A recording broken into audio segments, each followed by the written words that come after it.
Hi, I'm Ronnie from Ronnie's Garage.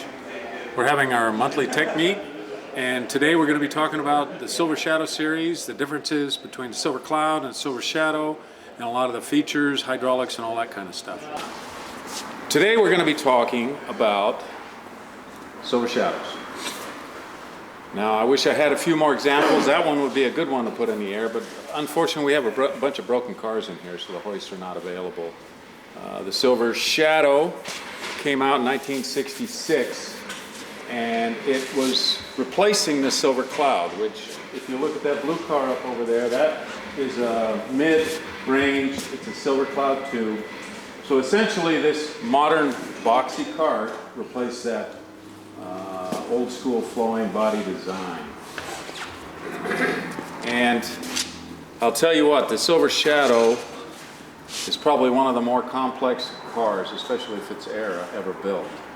They have they licensed a hydraulic system from Citroën with these high pressure accumulators and brake pumps and leveling systems and a lot of piping. So what this is a Silver Cloud. If you look under here, and I'm going to try to be as, everybody's welcome to get under these cars, just be careful you don't bump your head or get grease on your hair or head or whatever. This is an old school solid or a live axle, so it's got leaf springs and the wheels go up and down together. When they went to the Silver Shadow, they went to an independent rear suspension. So what that does is it makes it take rough, uneven roads much better. As you can see, this is so old school, it has the leather gaiters on here.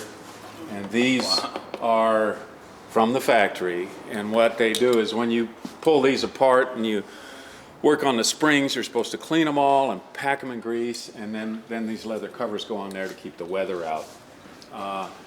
Big solid axle. The braking system on this car is antiquated, but it's the most modern version of that antiquated design, and I forget who they got that from. I think it was Hispano-Suiza. So what this car has, if you want to come over here, we can all gather around, don't be afraid. This right here is a General Motors transmission of all things, but it's got a dry clutch here. So it's an outdrive, and anybody knows anything about farm vehicles, they have outdrives to run other stuff. So this runs the power braking. So and for it to work, this has a clutch and a plate inside, so the car has to be moving before it starts to work. Tony, that leather cover in the back, why wouldn't they have used vinyl? It seems to be Okay, I'm gonna tell you my philosophy on the why question. I would work on these things, and then sometimes I'd work on other cars, and they were so much simpler. And I'd always say, why the hell did they do this? Why is it designed like that? And I never got a real good answer.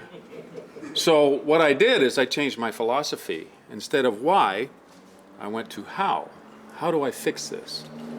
So that helped me a lot. So that's how I answer the why questions. I have no idea why they did it. So anyways, back to the brakes.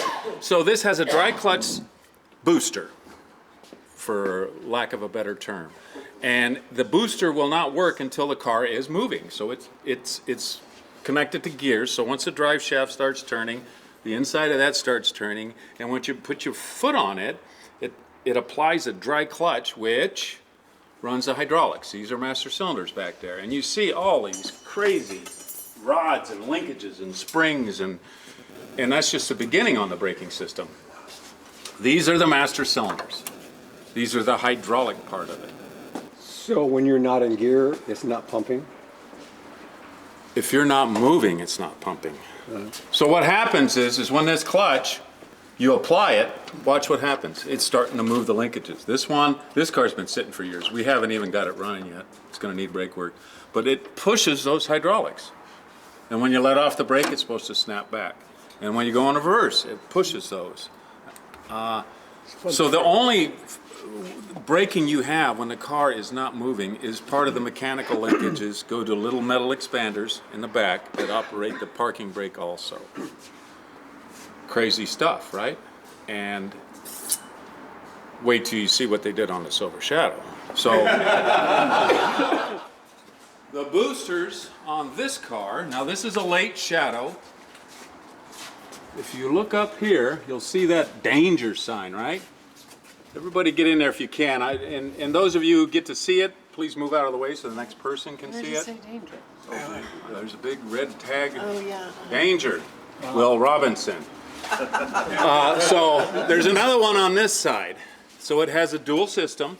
Oh, yeah. Okay. Those are, can you see that, Steve? Can you get in there? You can see it better from over here. Those are called accumulators. Now, an accumulator, by definition, is something that stores a reserve. Right? They use them in fuel systems. They use them in a lot of hydraulic systems. This is a high-pressure brake system that has pumps on top of the engine. Actually, they look like cylinders, and we can look at them when we let it down. And they run off the camshaft. So the camshaft's always turning, half engine speed, when the engine's running, so it pumps these pumps. And what those pumps do is they pump brake fluid down to these accumulators. Now the accumulator, inside that thing that says danger, these you can take apart. You unscrew them and there's a big heavy-duty rubber diaphragm inside. And it pumps brake fluid against this diaphragm, which on the bottom side of that diaphragm, there is nitrogen gas. And it's filled when we rebuild them. We fill them to 1,000 to 1,100 psi. So think about that. That's like a bomb right there, right? We call those things bombs. But the system with the pumps on top of those bombs, the danger things, they have what's called a valve body. So that's the brains. So the system is designed to build to 2,200 psi max, okay, and then stop pumping.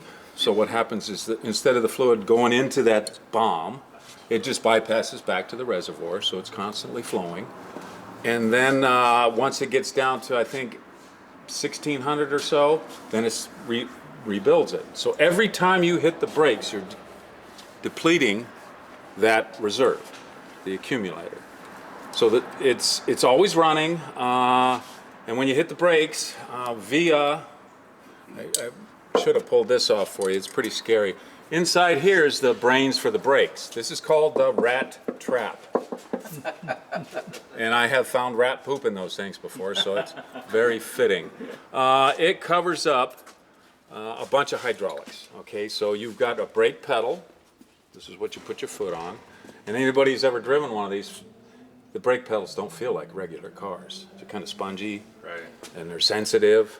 The Citroen cars that have this system, they have like a little rubber button for the brake pedal, right? And that's disturbing to me right out of the gate. It's like a headlamp dimmer look. For those of you who used to use those. Inside here is the brains for the braking system. So when you apply the brake pedal, you've got two systems, and they're split on the brakes, that are running at, say, 2,000 psi at all times. When you hit it, what it does is it sends fluid to the wheels. They're called distribution valves. There's two of them, one for each system. And so you have great brakes. The brakes on these things, it's a 3-ton car, will lock the wheels and put you through the windshield when they're right. Key word. So that car over there doesn't have power brakes until you're moving. Doesn't matter if the engine's running on that. This car, if a car's been sitting or it has marginal braking pressures, has no brakes unless the engine's running. And when I mean no brakes, it means no brakes. You hit the pedal, nothing happens. It has a parking brake, which is pretty funny. Okay, so on each side, they have these little pads in there that are about that big. They will not stop a car. They will just keep it parked. Ronnie, if there's pressure in the accumulators, do you have brakes? Excuse me? If the accumulators... You will have brakes if the engine is not running, if there is some pressure left in there, if the fluid is still holding, okay? So the indicators, they have these warning lights on the dash. They're brake pressure lights. There's system 1, system 2. Early cars just have 2 lights. and the later cars have definitions on the panel. If that light's on, you probably don't have brakes. Okay? Very crazy system. The two systems, do they go diagonally or is it front and back? The breakdown on the later cars like this is up front. You'll see the brake has two calipers on each wheel. Okay, you got a front and a rear. So they split it that way. They're not crisscrossed. The front one is the number one system, as is the front accumulator, the one at the nearest the front of the engine. The back one is the number two. Now in the back, they have a much more complicated looking caliper. It's a 4-piston caliper and it's a split system. So if you see these housing, these big rounded parts here, there's brake pistons in there that squeeze the brakes. This bleeder, I forget which, this is the number one system, so the upper piston is the number one, the lower piston is the number two.